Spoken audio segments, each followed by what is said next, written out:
নমস্কাৰ, লাটু কিচেনলৈ সকলোকে স্বাগতম। আজি বনাব লৈছোঁ পনীৰ দৌ পিয়াজা।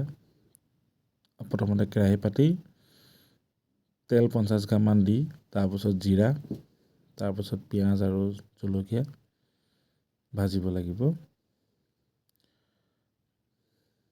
ভাজি ব্ৰাউন কালাৰ হোৱা দিব লাগিব হ'বলৈ। তাত 2 চামুচ আদা নহৰু পেষ্ট, নিমখ,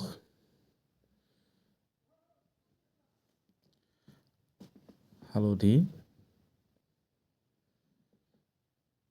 জিৰা পাউডাৰ, গৰম মছলা,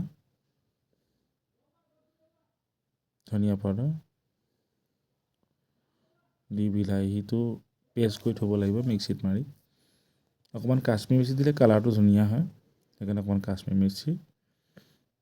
মছলাটো অলপ ভাজি লোৱাৰ পাছত 2 চামুচ বাটাৰ দি লৈ অকণমান দেৰি ভাজিব লাগিব। পিঁয়াজ আৰু কেপচিকাম, পনীৰ টাৱাত এক্সট্ৰাকৈ ভাজি ল'লে ভাল হয়, তেতিয়া কেঁচা গোন্ধটো নাইকিয়া হৈ যায়। সেইকাৰণে এক্সট্ৰা এখন ফ্ৰাই পেনত পিঁয়াজ আৰু কেপচিকাম, পনীৰ তিনিটা বেলেগ বেলেগকৈ ভাজি তাত মিলাই দিম লাষ্টত। এতিয়া পিঁয়াজ ভাজি লৈছোঁ।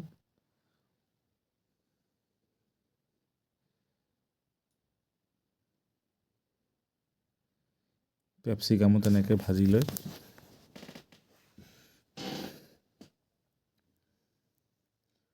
ফ্ৰাই পেনখন সৰু কাৰণে ওপৰত জুই লাগি যায়। ডাঙৰ হোৱাহেঁতেন জুই নালাগিলেহেঁতেন অকণমানেই, সেইকাৰণে জুইটো পটককৈ ধৰি লয় ওপৰত।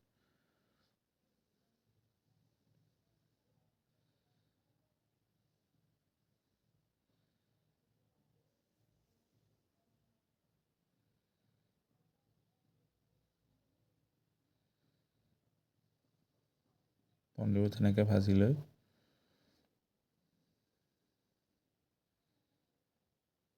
এতিয়া পনীৰ মানে কি হয়, পানী বেছি ওলায়। অকণমান ভাজি ল'লে পানীটো নোলোৱা হৈ থাকে, তেতিয়া অকণমান টেষ্টি হয় খাবলৈ। আৰু এই পিঁয়াজ, কেপচিকাম, পনীৰ ভাজি এই গ্ৰেভিটো যে বনাইছিলোঁ তাত মিলাই দিওঁ। আচলতে পনীৰ দৌ পিয়াজাত পিঁয়াজ দুটা ষ্টাইলত দিয়া হয়, এটা সৰু সৰুকৈ কাটি, এটা ডাঙৰ ডাঙৰকৈ কাটি।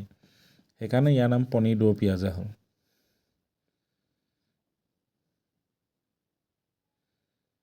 এতিয়া 10 মিনিটমান এনেকৈ ভাজি লৈ